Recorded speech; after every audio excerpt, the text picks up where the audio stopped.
श्री अवधूत चिंतन श्री गुरुदेव दत्त श्री स्वामी समर्थ महाराज की जय. श्री स्वामी समर्थ. तर आजचा जो अनुभव आहे ते स्वतः माझ्या संगती घडलेला अनुभव आहे आणि स्वामी आहे त्यांचं अस्तित्व ते दाखवून देतात. प्रत्येक वेळी काही संकट येऊ स्वामी सदैव साथ देतात आणि जे काही इच्छा मागितली आतापर्यंत ते पूर्ण केली आहे स्वामी महाराजांनी. तर स्वामीप्रती एवढं म्हणजे लळा आहे की माझी आई बाप सगळे तेच ते. तर आजचा अनुभव असा आहे की माझा मुलगा 8 वर्षाचा आहे आणि गेल्या वर्षी नाही म्हणजे ह्याच एप्रिल महिन्यामध्ये संध्याकाळी 9:30-10 वाजलेले आणि अचानकच तो 1-2 वेळा वॉशरूमला जाऊन आला आणि परत एकदा गेला. तर मी त्याला विचारलं, काय होते तुला?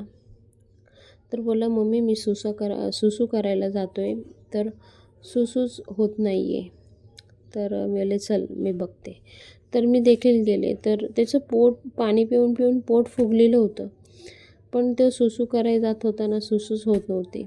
थेंब थेंब असे होत होते. त्यानंतर तो रडायला लागला, मम्मी माझं पोट पण दुखतं आहे आणि मला कसं तरीच होते. तर मी लगेच माझ्या नवऱ्याला फोन केला की असं असं आहे. लगेच आले आणि त्याला हॉस्पिटलमध्ये नेला. डॉक्टरला दाखवलं. डॉक्टरने चेक केलं. त्यानंतर त्याने औषध वगैरे लिहून दिली. सांगितलं उद्या सकाळी या. पडला फरक तर ठीक आहे, नाही तर आपण पुढची ट्रीटमेंट बघूया.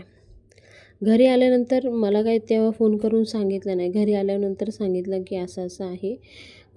डॉक्टरने सांगितले पडला फरक तर ठीक, नाही तर उद्या आपण परत न्यायचं आहे हॉस्पिटलमध्ये. मला ठीक आहे.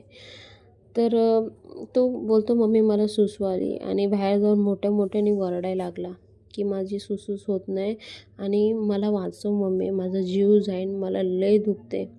आणि खूप मोठ्याने रडायला लागला. कसं तरीच करत होता.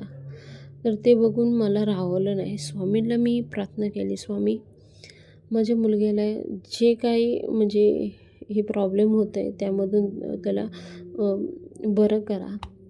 सकाळपर्यंत बरं व्हायला पाहिजे स्वामी. आणि मी खूप रडले स्वामीसमोर. माझा मुलगा देखील रडत होता. माझा जीव जाईन, मला असं वाटतं मी मरणार मम्मी, मला वाचव, हा शब्द सतत बोलत होता. आणि मला देखील खूप ते ऐकून मन भरून आलं. स्वामींना प्रार्थना केली, स्वामी माझ्या मुलग्याला बरं करा, सकाळपर्यंत बरं व्हायला पाहिजे. आणि त्याला मग त्याच्या अंगाखाली गोधडी टाकली आणि त्याला बोलले की जरी सुसू आली ना उठू नको, गोधडीतच कर, काय टेन्शन घेऊ नको, स्वामी बरं करते. तर तो झोपला. मग झोपला म्हणजे सारखा सतत सुसू आली का माझा हात दाबायचा. तर तसंच रातभर चाललं. रातभर मला झोप नाही. थोडे म्हणजे 4-5 वाजता जशी झोप लागली, सकाळी उठले बघते तर काय, त्याचं पोट अख्खं वसरलेलं होतं. अख्खी गोधडी ओली होती सुसू करून. आणि मी त्याला उठवलं, उठ आता. तर उठला. मला सुसू करायला जायचं तर हां बोलला, मम्मी माझ्या संगती तू चल ना, मला खूप दुखतं आहे.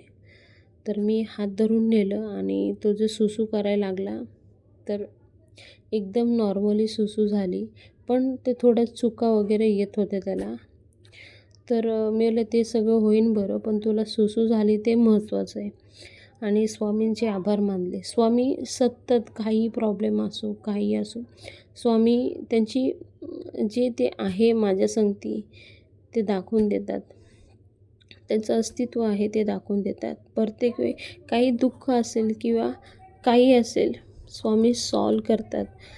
स्वतः माझ्या संगती घडलेला हा अनुभव जेव्हा मी माझ्या नवऱ्यालासुद्धा सांगितलेलं की काही काळजी करू नका, सकाळपर्यंत स्वामी सगळं नीट करेन आणि तो बरा होईल. आणि त्यानंतर त्याला बरं वाटलं. तरी आम्ही एकदा डॉक्टरलासुद्धा दाखवलं. डॉक्टरनेसुद्धा औषधं चेंज करून दिली. त्यानंतर सतत ती ट्रीटमेंट वगैरे घेतली आणि जे लघवी होती ती क्लिअर व्हायला लागली.